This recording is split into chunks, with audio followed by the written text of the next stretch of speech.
O Instituto do Meio Ambiente de Alagoas multou a Braskem em mais de 72 milhões de reais. Os moradores de Maceió já começam a sentir os impactos do comércio e do turismo locais. Ao vivo, da capital alagoana, a repórter Valéria Luizete tem mais informações. Oi, Valéria, boa noite. Depois do drama humano, claro que a população de Alagoas começa a sentir um impacto no bolso também. Afinal de contas, essa praia linda onde você está, que deveria atrair milhares de turistas, certamente não atrairá tanta gente assim nesse final de ano, né? Pois é, exatamente. Boa noite, Amanda, Augusto e a todos que assistem o Rede TV News.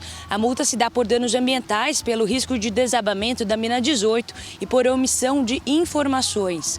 Durante a tarde, a Defesa Civil Estadual informou que, com base nos últimos dados monitorados, reduziu o alerta máximo operacional na região da mina 18 para o nível de alerta. Segundo o último boletim, a velocidade de deslocamento vertical da mina é de 0,22 centímetros por hora. Um dos menores registrados nos últimos dias. Houve deslocamento de 5,5 centímetros nas últimas 24 horas. Lembrando que isso não descarta o risco iminente de um colapso. Inclusive, a recomendação é que ninguém circule na área desocupada. Além do impacto aos moradores da região, o turismo, uma das principais fontes de receita aqui da capital alagoana, já começa a sentir os reflexos, como você pode acompanhar agora na reportagem que nós fizemos aqui na capital de Maceió, Alagoas. O Gilvan trabalha com turismo em Maceió há mais de 30 anos. Acostumado com as praias cheias de visitantes, ele já está sentindo as consequências provocadas pelo risco de colapso da mina 18 da Braskem. O movimento caiu bastante, o pessoal fica amedrontado. O turismo está aí, à noite tem muito turista, porque Maceió está servindo dormitório de turista. O turista dorme e de manhã vai fazer outros passeios em outros locais. Então não é bom para a gente que trabalha na cidade, já cai um pouco para a gente. Muito triste você ter o seu estado sendo divulgado a nível nacional e internacional numa coisa negativa dessa, a gente não fica feliz. Segundo a Prefeitura de Maceió, todos os anos, mais de 2 milhões de turistas passam pela capital alagoana. Gente que movimenta a economia local e garante renda para os profissionais autônomos. Nós estamos no núcleo de artesanato do Pontal da Barra, um dos principais polos de rendeiras em Maceió. As pessoas que vivem do trabalho manual também estão sendo afetadas por essa tragédia, principalmente por estarem às margens da Lagoa Mundaú, onde também fica a mina 18 da Braskem. Se você andar nas nossas ruas, você vai ver que não tem turista, não tem visitante, não tem ninguém para nos ver, para ver o nosso artesanato. Então, o impacto é imenso. O turista que vem para Maceió, ele está com medo, ele está temeroso de chegar aqui e entrar num buraco. A história é essa.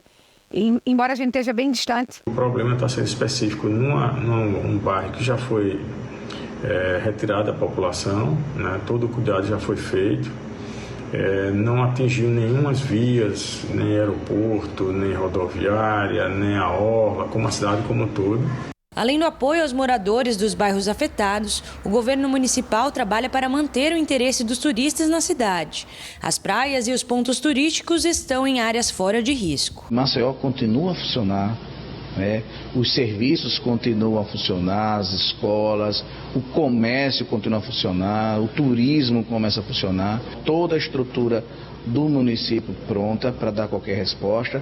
A Juliana é de Florianópolis, em Santa Catarina, e veio a Maceió pela primeira vez. Antes da viagem, ela procurou informações com as autoridades. Bem no dia que a gente fez a reserva, que meus sogros são de Aracaju, a gente veio de Aracaju para cá. Meu marido até mandou mensagem porque estava já na iminência de acontecer tudo. A gente mandou mensagem, mas aí acho que já estava a prefeitura com tudo pronto, a resposta dizendo que não afetava aqui a área de turismo, que a gente podia conseguir vir ainda, que não tinha problema nenhum. E a gente veio e ainda bem que não deu nada, né? Pelo menos para quem está aqui de turismo, a gente conseguiu passear, fazer tudo muito tranquilo. O governo federal vai pagar um auxílio para pescadores de Alagoas que foram afetados pelo risco de colapso provocado pela empresa Braskem. Hoje, o presidente em exercício, Geraldo Alckmin, se reuniu com o governador do estado, Paulo Dantas.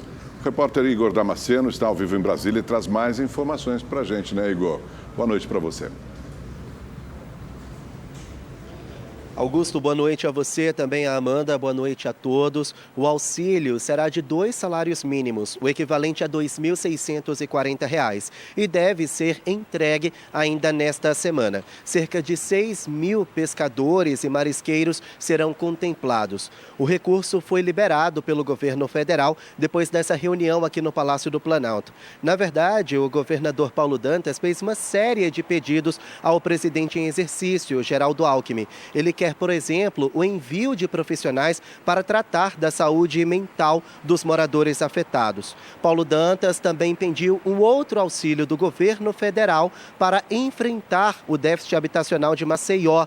Isso se agravou, o déficit se agravou depois que os mais de 60 mil moradores dos bairros colapsados abandonaram as casas onde viviam. O governador de Alagoas também pediu a criação de uma mesa de acompanhamento coordenada pela Advocacia Geral da União. O objetivo é pressionar a Braskem para que a empresa indenize a todos os moradores afetados. Vamos ouvir o governador. Nós solicitamos essa mesa de acompanhamento, essa mesa de coordenação, através da AGU, primeiro, para olhar com lupas para esse acordo feito entre Prefeitura e Braskem. E para que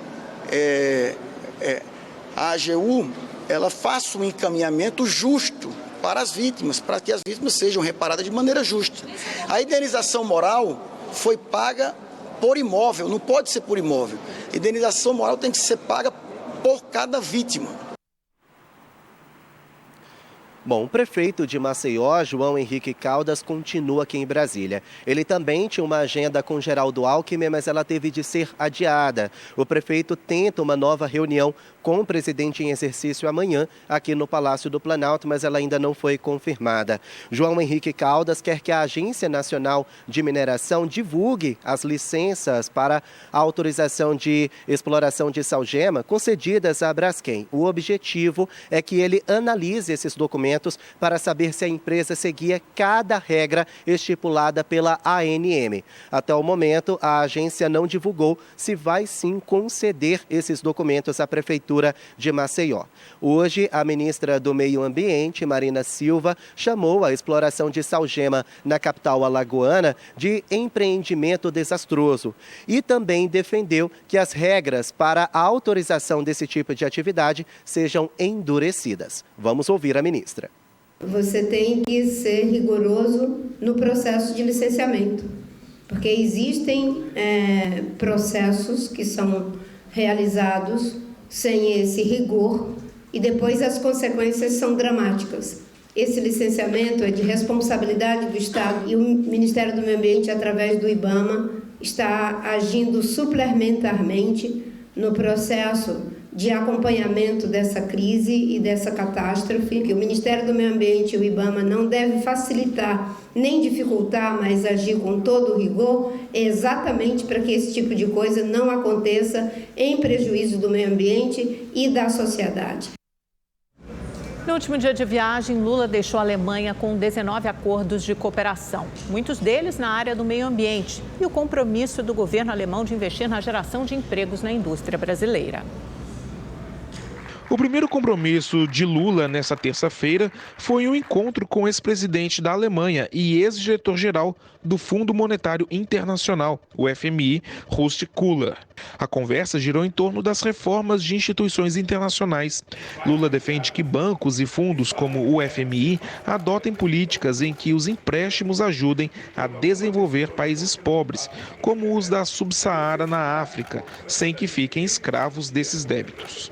Em seguida, Lula foi recebido por Martin Schulz, presidente da Fundação Friedrich Ebert, a mais antiga da Alemanha e que tem parcerias com diversas organizações da sociedade civil no Brasil. Os ministros do governo também cumpriram a agenda. A ministra Marina Silva, do Meio Ambiente e Mudança do Clima, celebrou os acordos com a Alemanha, que chegam a 100 milhões de euros de investimentos, não só na Amazônia, mas em outros biomas também. Só que dessa vez para programas com todos os biomas brasileiros.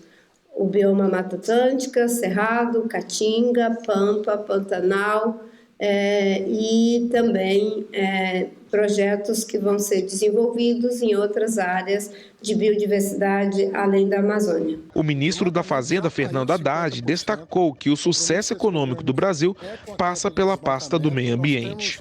Compromisso de até 2030 zerarmos o desmatamento. O sucesso do Brasil, econômico inclusive, depende do nosso compromisso com a preservação da floresta, mas não só isso. Para nós crescermos, nós precisamos continuar investindo em energia limpa, energia eólica, solar, hidrogênio.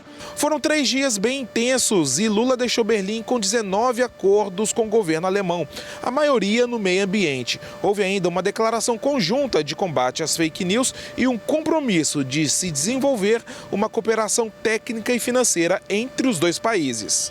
Depois de cumprir a agenda desta terça, Lula gravou um programa Conversa com o presidente diferente. Além de falar, ele virou um entrevistador, fazendo perguntas para seus ministros e demais autoridades. Luiz, me diga uma coisa, como é que foi esse primeiro 11 meses ter o BNDES? Qual foi a diferença? O BNDES era um banco que vinha perdendo importância, diminuindo de tamanho, acuado, sem relevância. Nós estamos revertendo isso. Em primeiro lugar, porque nós aumentamos a demanda de crédito no banco, projetos que já entraram em 94%. As aprovações de projetos em relação ao ano passado cresceram 63%. Ou seja, o ano passado foram 96 bilhões de reais de crédito, esse ano já estão aprovados 145 bilhões de crédito. Isso significa crescimento. O presidente aproveitou para criticar o governo anterior. Nós temos que lembrar que há pouco tempo atrás, um cidadão que governava o nosso país passou 4 anos levantando suspeita contra o BNDES. Levantou suspeita, disse que abriu caixa preta do BNDES, ou seja, na verdade, ele abriu a caixa preta e encontrou a cara dele. Foi a cara da mentira, de alguém que não diz a verdade nunca, de alguém que acha que pode mentir o tempo inteiro. Antes de deixar a Alemanha, Lula falou rapidamente com os jornalistas. Eu confesso a vocês que eu saio da Alemanha muito, mas muito orgulhoso, porque eu já fui presidente 8 anos e eu acho que é a melhor reunião que o Brasil já fez com o governo alemão. Uma reunião de compromisso, uma reunião de parceria. Eu acho que a gente pode ter certeza de que muita boa vai acontecer nessa parceria com a Alemanha, muitos investimentos lá e aqui. O presidente volta ao Brasil em um voo direto para o Rio de Janeiro, onde participa de uma reunião de cúpula do Mercosul. Um beijo no Pará. Obrigado, pessoal. Então vamos para lá, para o Rio de Janeiro, com Kennedy Alencar, que chegou antes do Lula, já está em frente ao Museu do Amanhã, onde já começam os primeiros encontros, né, que antecedem a reunião dos chefes de Estado. Aliás, que cenário lindo, hein, Kennedy? Imagem belíssima aí do Museu do Amanhã. Mas o desafio de Lula não é pequeno. Ele passou pela Europa, ouviu do Macron, do presidente francês, que o acordo com o Mercosul é antiquado, que ele é contrário a um acordo União Europeia-Mercosul. Depois teve com o chanceler alemão Olaf Scholz, aí o Lula já mudou, disse que não, vai persistir, tentar fechar esse acordo. Antes ele tinha recuado um pouquinho, dito paciência. Afinal de contas, qual será a estratégia do governo brasileiro, Kennedy? Olá, Amanda, boa noite para você, para o Augusto, para quem está nos assistindo. Estou aqui, Amanda, na Praça Mauá, cenário lindo aqui no Rio de Janeiro, com o Museu do Amanhã atrás, como você notou bem, é onde na quinta-feira os chefes de Estado do Mercosul vão se reunir para essa cúpula. E ela é importante, Amanda. O Lula tem uma estratégia para manter viva a possibilidade de fechar o acordo entre o Mercosul e a União Europeia. A primeira estratégia é uma aproximação com o Milei nesse assunto, o Javier Milei, que vai assumir a presidência da Argentina no dia 10. O Alberto Fernandes, presidente da Argentina, que sai no dia 10, deu um recado para o Lula dizendo o seguinte: a base peronista tem resistência a esse acordo, porque pode afetar setores da indústria argentina. Portanto, não interessava ao Fernandes assinar esse acordo nesse momento, porque o Sérgio Massa perdeu a eleição por Javier Milei. Ele quer deixar esse assunto para o Milei, que aí o governo brasileiro entende que terá interesse em avançar em relação ao acordo com a União Europeia, porque ele se diz um ultraliberal e é um acordo de livre comércio. Então faz sentido para o Milei, para a plataforma dele, um acordo entre Mercosul e União Europeia. É meio contraditório, porque o Milei tem críticas ao Mercosul, mas a Diana Mondino, Amanda, que é a chanceler futura chanceler da Argentina, futura ministra das Relações Exteriores da Argentina, teve uma reunião com Mauro Vieira, a contraparte dela, ministro das Relações Exteriores do Brasil, e ela disse que o governo Milei terá interesse em dar seguimento à possibilidade de assinar o acordo entre o Mercosul e a União Europeia. Outra parte da estratégia do Lula você acabou de citar, a reunião que ele fez na Alemanha com Olaf Scholz, ele pediu uma ajuda para tentar bloquear o movimento do Macron. E no acordo, as cláusulas econômicas, Amanda, elas não precisam de apoio integral dos 27 países. Do Conselho Europeu, que reúne os chefes de Estado, mais o Parlamento Europeu, podem aprovar essas cláusulas por maioria simples. Então, com o apoio da Alemanha, Portugal, Espanha, por exemplo, que tem ajudado bastante, o Brasil e o Mercosul podem conseguir a assinatura desse acordo. E também na cúpula do Mercosul, na quinta-feira, tem duas outras notícias importantes. Primeiro, um acordo de livre comércio com Singapura, que vem sendo costurado há um tempo. Singapura é um país importante na Ásia, muitos investimentos estrangeiros chineses passam por Singapura e o Brasil tem um comércio da ordem de 10 bilhões. E também a entrada da Bolívia no Mercosul. É um membro importante, tem reservas de minérios importantes para uma nova economia. Então tem esse pacote todo que o Lula pretende destravar aqui e levar adiante na cúpula do Mercosul. Uma sinalização para o Milei, o apoio da Alemanha e Singapura, o acordo e a entrada da Bolívia no Mercosul. Amanda e Augusto, boa noite para vocês. Obrigado por suas informações. Kennedy, boa noite para você. O Rede TV News faz uma rápida pausa. Voltamos já.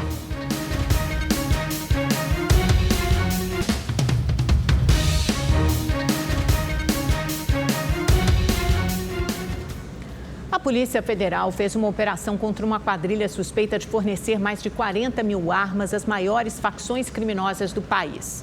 O esquema, liderado por um contrabandista argentino, movimentou R$1 bilhão.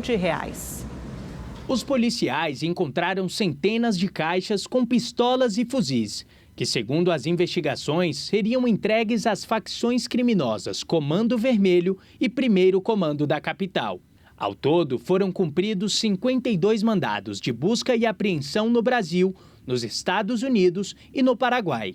Também foram apreendidos relógios e canetas importadas, além de dinheiro. A operação é resultado de investigações que começaram em 2020, quando pistolas e munições foram apreendidas no interior da Bahia. A polícia fez o caminho inverso, que levou até uma empresa de importação de armas sediada no Paraguai com o nome IAS. O dono é o argentino Diego Hernán Dirizio, considerado pela Polícia Federal o maior contrabandista de armas da América do Sul. Ele ainda está foragido. As investigações apontam que a origem das armas é a Europa. Essa empresa importadora fazia operações com vários países, fabricantes de vários países, notadamente Croácia, de onde vem o nome da operação de hoje, de uma cidade da Croácia, também Eslovênia, também República Tcheca e Turquia. Então, havia essa importação de milhares de armas, nós estamos falando de mais de 40 mil armas importadas nos últimos 3 anos. Ao chegarem no Paraguai por meio da empresa importadora, as armas tinham o número de identificação raspado. Em seguida, eram revendidas a grupos de intermediários que atuavam na fronteira e faziam a revenda às principais facções criminosas do país. A Polícia Federal informou que 659 armas entregues pelo grupo foram apreendidas em 10 estados brasileiros. Até o momento, 18 pessoas foram presas, 5 no Brasil e 13 no Paraguai. Outros envolvidos que estão no exterior foram incluídos na lista vermelha da Interpol e, caso sejam presos, devem ser extraditados ao Brasil. O ministro da Justiça, Flávio Dino, destacou a importância da cooperação entre as forças de segurança dos países envolvidos. A cooperação jurídica e policial que nós temos hoje com o Paraguai, nós queremos ter com todos e temos com todos os países vizinhos, independentemente de resultado de eleição. Esse fortalecimento dessa cooperação da Polícia Federal é um legado muito importante. O cantor Alexandre Pires foi alvo da Operação Disco de Ouro, que investiga um esquema de garimpo ilegal nas terras Yanomami. Os agentes cumpriram 2 mandados de prisão e 6 de busca e apreensão em endereços ligados a Alexandre Pires e seu empresário, Matheus Possebon. A investigação foi aberta no ano passado depois da apreensão de quase 30 toneladas de cassiterita, um minério extraído ilegalmente de terras Yanomami. Segundo a Polícia Federal, o artista teria recebido de uma mineradora transferências que somam mais de R$1.300.000. O envio de R$160.000 de uma das contas do cantor para a mineradora também foi considerado como uma atividade atípica. Já o empresário é suspeito de integrar o núcleo financeiro do esquema, que teria movimentado cerca de 250 milhões. Possebon foi preso preventivamente ao desembarcar de um cruzeiro no Porto de Santos, no litoral paulista. Mais de R$130 milhões dos suspeitos de participação no crime foram bloqueados. Nas redes sociais, a empresa que agencia o artista publicou um comunicado desconhecendo qualquer atividade ilegal relacionada a colaboradores e parceiros e manifestou solidariedade a Alexandre. O advogado do cantor publicou uma nota onde diz que Alexandre não tem e nunca teve qualquer envolvimento com garimpo ou extração de minério, muito menos em área indígena, e jamais cometeu qualquer ato ilícito. A unidade de rede McDonald's, que fica na região central de São Paulo, foi depredada na noite de ontem. O grupo chegou em motos e bicicletas e começou a tirar pedras e outros objetos na loja. Diversos equipamentos eletrônicos foram destruídos. Segundo a polícia, entregadores de comida por aplicativo se juntaram para depredar a lanchonete após desentendimento com funcionários. 2 policiais militares estavam ao lado do estabelecimento e não reagiram. Em nota, a Secretaria de Segurança Pública afirmou que os agentes solicitaram reforço para dispersar os agressores, que estavam em maior número. Uma equipe da Força Tarefa responsável pela retirada de invasores na terra indígena Apitereua, no sul do Pará, sofreu uma emboscada. Um servidor da FUNAI foi baleado. Um forte esquema de segurança feito com cabos de aço atravessados sobre um dos rios da região da terra indígena não foi capaz de impedir a ação dos criminosos. Eles chegaram em 12 embarcações, abriram fogo contra as equipes do IBAMA e da Polícia Rodoviária Federal que faziam a fiscalização. 2 veículos foram atingidos por diversos disparos de arma de fogo. Segundo a PRF, os policiais rodoviários federais não se feriram. Um dos servidores da FUNAI foi atingido no tornozelo e transferido para um hospital em Marabá, no Pará. Ele já recebeu alta. E a suspeita recai sobre os grandes exploradores da terra indígena Apitereua, que são os garimpeiros, os madeireiros e, principalmente no caso da terra indígena Apitereua, os grandes criadores de gado. Estima-se que no começo da desintrusão da terra indígena Apitereua, havia naquela terra 60 mil cabeças de gado em terras, em pastos ilegais, fazendas ilegais dentro da terra indígena Apitereua. Um dos garimpeiros que participou do ataque aos agentes foi ferido e levado para o hospital. Os barcos transportavam minérios. De acordo com o IBAMA, isso prova que eles já vinham agindo de forma ilegal na terra indígena. Em nota, a Polícia Rodoviária Federal no Pará disse que os policiais federais reagiram à injusta agressão e foram exitosos em cessar o ataque. Desde o início de outubro, o governo federal deflagrou uma operação para a retirada dos invasores na terra indígena Apitereua. A região se manteve como a mais desmatada e é a mais ameaçada pelo 4º ano consecutivo na Amazônia.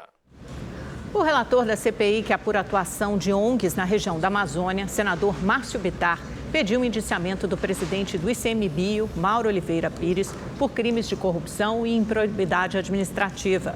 O senador apresentou hoje o relatório final da CPI. Segundo o texto, Mauro Oliveira Pires agiu em conflito de interesses ao tirar licença não remunerada para trabalhar em uma empresa que atua com obtenção de licenciamentos ambientais.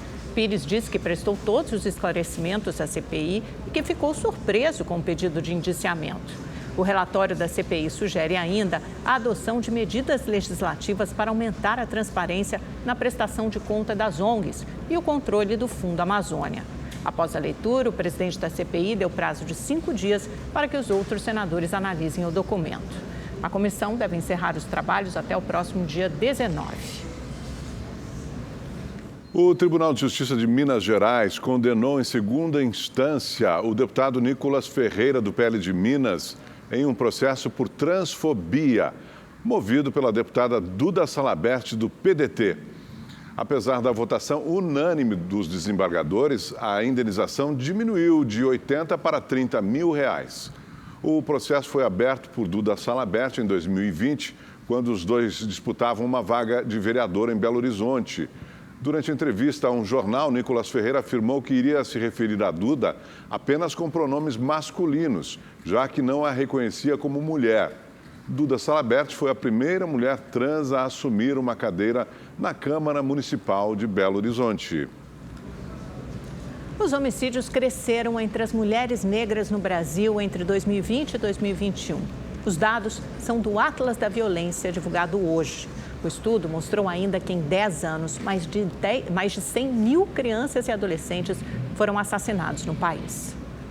Os casos de homicídios de jovens teve queda de 6%, segundo o anuário publicado pelo Instituto de Pesquisa Econômica Aplicada, o IPEA. Os dados são de 2021, mas o Atlas mostrou que essa ainda é uma realidade preocupante. Mais de 50% entre os 47 mil assassinados em 2021 tinham entre 15 e 20 anos. Em uma década, mais de 9 mil crianças de 5 a 14 anos foram assassinadas. Mais de 80 mil dessas violências por ano. Nós estamos falando que a cada hora, pelo menos 11 crianças e adolescentes são agredidos no Brasil a tal ponto de precisar ajuda no hospital, ajuda médica, né? E quando a gente vai olhar essa barbárie, a gente vê o seguinte: onde é que isso acontece? Em que situação isso acontece? Acontece, em grande parte, no lugar onde a criança deveria estar protegida, dentro de casa. Para proteger a filha de 6 anos, Paula Farias tomou algumas providências. Quando eu fui me relacionar com esse meu atual esposo, eu procurei saber todos, a família dele, de onde ele vinha, como ele era, para mim poder ter o contato do meu filho com ele. O levantamento revela ainda que a violência contra os idosos deu um salto em 170% entre 2011 e 2021. Os piores números foram registrados em Sergipe, no Ceará e no Pará. O crescimento da violência também foi registrado entre a população LGBTQIA+, entre 2020 e 2021. Segundo o estudo, pessoas trans e travesti sofreram 9% mais com a violência física e 20% mais com agressões psicológicas. O Ceará aparece ainda no estudo ao lado de Roraima, Amapá, Amazonas e Bahia, estados onde o índice de violência apresentou as maiores taxas, entre 35 e 52 assassinatos a cada 100 mil habitantes em 2021. A diminuição ocorreu em Minas Gerais, São Paulo, Mato Grosso do Sul, Rio Grande do Sul e Santa Catarina, com índices abaixo de 20 por 100 mil pessoas. A pesquisa trouxe outros dados estarrecedores. Segundo o Atlas da Violência, em 2021, a taxa de homicídio entre negros foi de 31 casos a cada 100 mil habitantes, contra pouco mais de 10 casos de não negros. Entre os estados, o Amapá registrou o dobro do índice nacional, com mais de 60 negros assassinados. A Bahia vem em segundo lugar, com 55. No sentido contrário, Santa Catarina, com 13. Para as mulheres negras, a situação se agravou. A taxa de homicídios aumentou em 0,5% em um ano. Entre não negras, houve redução de 2,8%. Aí não existe um acompanhamento da polícia, agora relacionado à polícia, não existe um acompanhamento de perto para essa mulher. As mulheres com deficiência intelectual aparecem no relatório como as maiores vítimas de agressão. São 45 notificações por 10 mil pessoas com deficiência, contra uma taxa de 16 para os homens. E os casos da cantora Nayara Azevedo e da apresentadora Ana Hickman colocaram em debate um tipo de violência que muitas vezes é negligenciada, a violência patrimonial. De acordo com uma pesquisa realizada pelo Data Senado, 34% das mulheres já sofreram esse tipo de violência. Olha meu braço. Eu juntei? Olha aqui. Quem me deu murro na cara primeiro, não era? Eu não te dei murro na cara Não, primeiro. fala a verdade. Você chamou minha mãe? Fala a verdade. Você falou que a minha mãe Verdade. Você falou que a minha mãe Fala É muito importante contar com o apoio de todo mundo, para a gente continuar tendo coragem, para a gente continuar enfrentando tudo que vai ter para enfrentar pela frente. Os casos da cantora Nayara Azevedo e da apresentadora Ana Hickman colocaram em debate esse tipo de violência contra a mulher. 5 características de uma pessoa abusiva: manipuladora, controladora, mentirosa, castiga com o silêncio e é charmosa, faz isso com muita classe. Essa foi a maneira encontrada por Gabi Sabe para ajudar outras mulheres. Uma experiência nada fácil vivida por ela. Eu ia numa loja e o meu cartão de crédito era bloqueado na hora que eu ia fazer o pagamento. Isso me causava constrangimento, é uma violência moral. E aí isso afetava o meu psicológico e isso é uma cadeia, né? Ela vai aumentando gradativamente até que chega uma hora que você não tem controle, né? Uma vítima de violência patrimonial, ela não tem controle das finanças dela mesma. Um levantamento realizado este ano pelo Instituto Data Senado aponta que 3 a cada 10 mulheres já sofreram violência doméstica provocada por homens. A psicológica é a mais comum, seguida pela moral, física e patrimonial.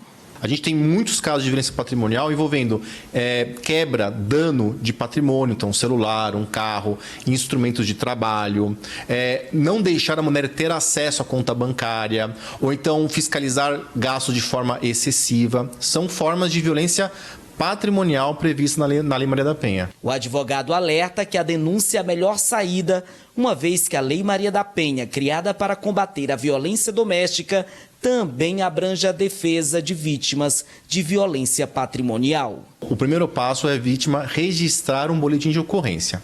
Aliás, até antes do boletim, é importante que a mulher se conscientize do que é uma violência patrimonial, do que é uma violência doméstica, porque existem dezenas, centenas, milhares de mulheres que não sabem que são vítimas de algum tipo de violência. Existe um tripé que é extremamente essencial para quem quer se libertar de relacionamento abusivo: psicologia, direito e finanças. Esses 3 é que vão ajudar qualquer pessoa a sair de um relacionamento abusivo.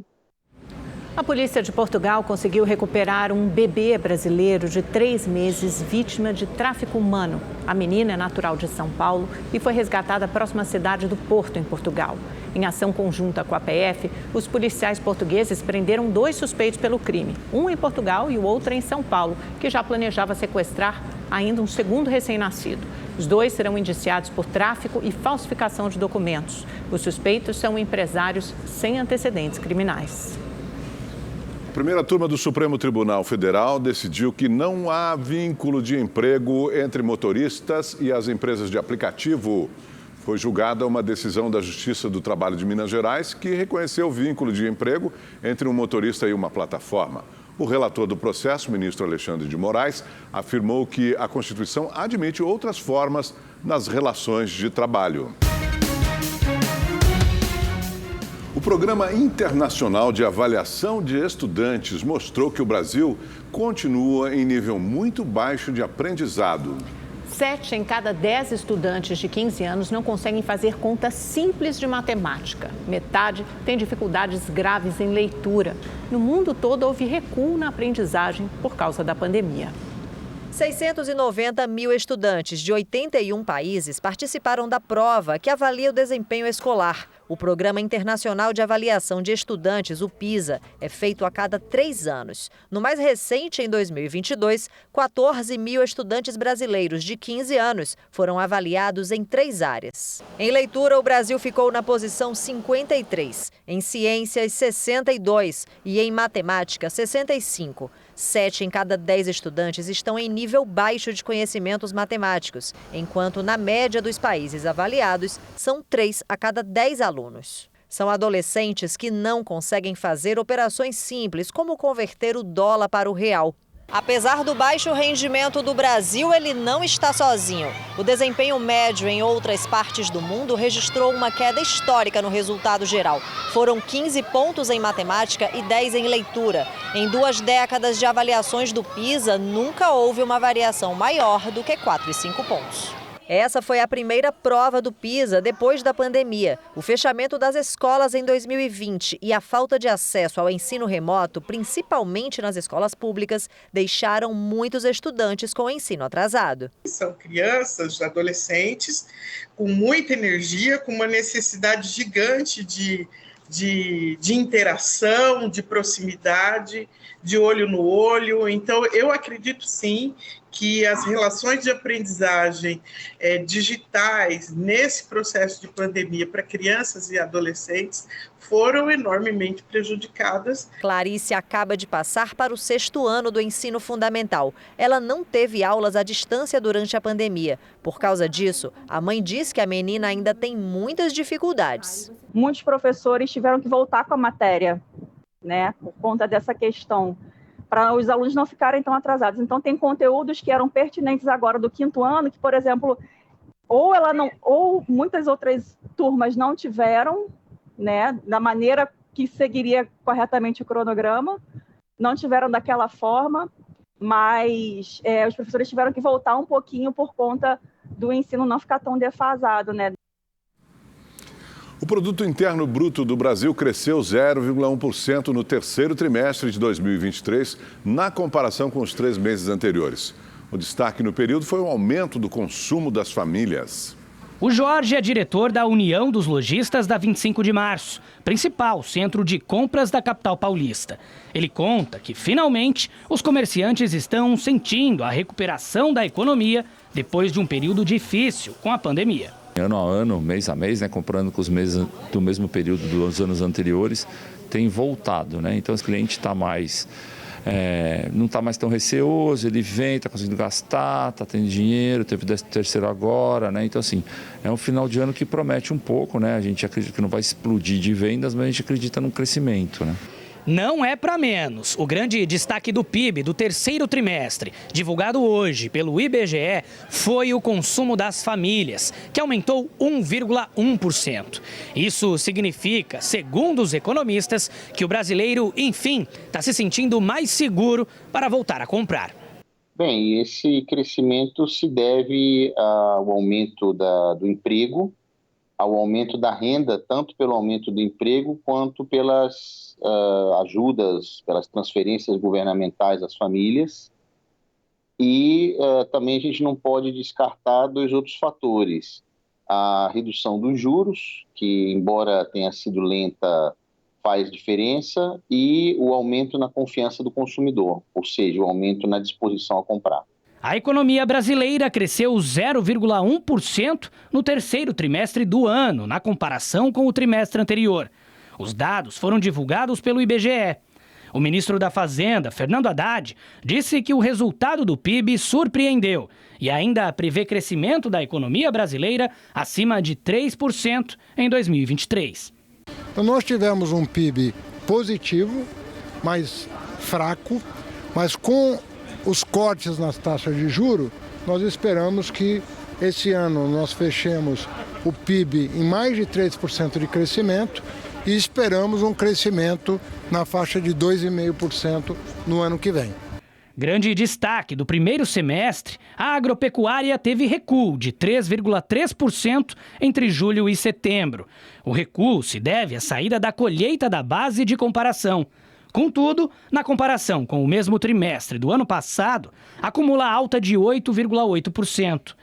Já o setor de serviços voltou a subir, cresceu 0,6% no trimestre, alta de 1,8% em relação ao mesmo período do ano passado, e deverá ser o responsável, junto ao setor da indústria, por manter o equilíbrio da economia no quarto trimestre. Um temporal provocou estragos em Uberlândia, no interior de Minas Gerais. A principal avenida da cidade ficou alagada e carros foram arrastados. A água também invadiu o prédio da Câmara Municipal da cidade. As fortes chuvas acompanhadas de ventania provocaram um apagão na região central do município. A prefeitura está em alerta vermelho para a tempestade. E vamos então falar de previsão do tempo com Igor Silveira. Igor, boa noite. E aí, chove mais amanhã? Boa noite, Amanda. Boa noite, Augusto. Boa noite para você que está em casa. Pois é, a quarta-feira vai ser aquela típica da primavera. Tempo quente, abafado e olha, com previsão de chuva em várias regiões. A chuva mais volumosa, ela se concentra no Mato Grosso do Sul e em partes do Paraná. No decorrer dos dias, ela avança para o restante do sul do país. Agora no Sudeste, tempo abafado e com máximas passando dos 30 graus. Olha, 33 graus no Rio de Janeiro, 34 graus em Vitória e 32 graus em Belo Horizonte. Em São Paulo também esquenta, mas no decorrer dos dias a temperatura cai. Olha, 31 graus amanhã e na quinta-feira e 26 graus com previsão de chuva na sexta-feira. No Nordeste, tempo firme, seco e olha, por lá não chove, viu? Em Fortaleza, a máxima fica na casa dos 32 graus. Já em Salvador, 31 graus e sem previsão de chuva, então vai da praia. Amanda, Augusto. Perfeito, Igor. Isso faltando menos de 20 dias para o verão chegar, né? Exatamente, o verão está chegando aí, a gente tem que aproveitar porque vai esquentar bastante, mas tem previsão de chuva. Perfeito, obrigado, Igor. O Rede TV News desta terça-feira fica por aqui, uma boa noite para você. Boa noite, até amanhã.